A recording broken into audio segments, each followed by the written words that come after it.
Beau temps, petit Mistral, tourné autour de la rade, et monté à la Villa Tamaris, où il y a 4 expositions.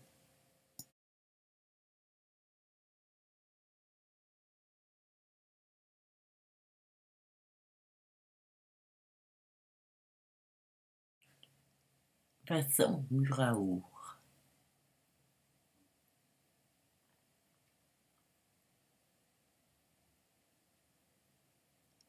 Son travail sur la figure conjointement à la thématique du paysage. La figure tel un principe d'appropriation et d'effacement, le paysage comme dispositif mettant en jeu le graphisme et la matière, le végétal, le minéral et l'organique. Vincent Muraour décline ainsi, dans la multiplicité de ses variations, la notion de paysage intérieur, en approfondissant une démarche visant à capter la représentation dans son incertitude formelle. Écrit Robert Bonaccorsi.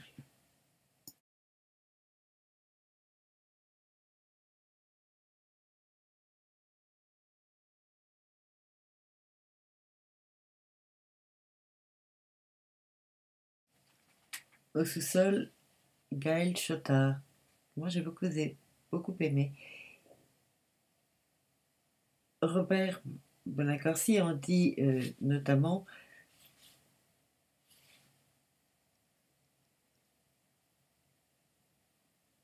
déambuler, tourner autour, focaliser, prendre la mesure, s'approcher de la lumière, penser visuellement les liaisons subtiles, fragiles, arborescentes, dangereuses, du vivant et du minéral, les correspondances des formes complexes du monde et les figures de l'imaginaire.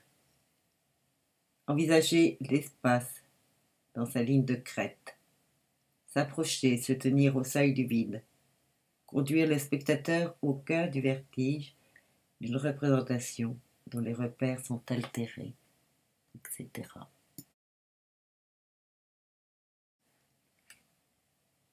Pour Constantin Ham, qui occupe le premier étage, juste quelques mots prélevés dans le texte assez abondant de Robert Bonaccorsi. Le jeu sur les mots, le caractère duplice de la représentation, des sujets traités de façon plaisante, une capture du réel via la ligne claire de la bande dessinée et les aplats caractéristiques des livres pour enfants. L'idée de travailler sur un second degré visuel. Constantin Ham construit, déconstruit le réel sous l'égide de Magritte, Dali, Ernst, Léger et Disney.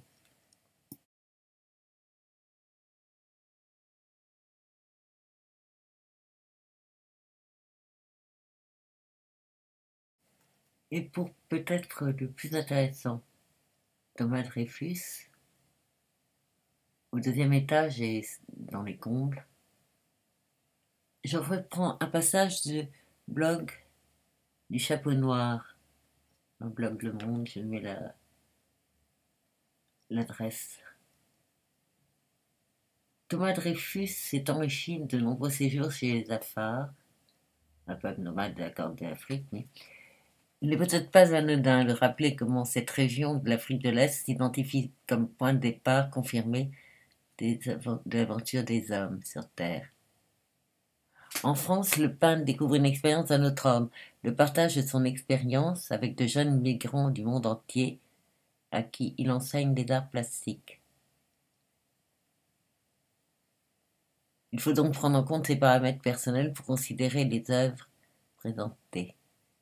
Cette figuration, plutôt cette défiguration, bascule dans des propositions hybrides, révélatrices du métissage culturel auquel le peintre associe son spectateur. Au passage, c'est même la mythologie grecque qui s'invite. Si bien que Entre les portraits de ses contemporains et la scène mythologique sur laquelle s'enhardit le peintre, cette relation au monde connaît des turbulences auxquelles nous sommes nous-mêmes soumis. C'est sur la peinture même que le jeune peintre s'interroge d'une toile à l'autre sur les modalités de la représentation, de la perspective, de la couleur.